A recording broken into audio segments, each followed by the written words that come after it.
நெய் மீன் பாருங்கள் ஃப்ரெண்ட்ஸ், நெய் மீனை பாருங்கள். இதுதான் தூத்துக்குடி நெய் மீன்.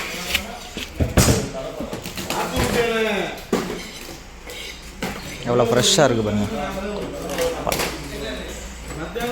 நெய் மீனில் இந்த மாதிரி கோடு இருக்கும், நல்லா பார்த்தீங்கன்னா தெரியும். இந்த மாதிரி கோடு வரும். இதுதான் ஒரிஜினல் நெய் மீன், தூண்டி நெய் மீன். ஹோட்டல் ஆர்டருக்கு விட்டுறாங்க பாருங்கள்.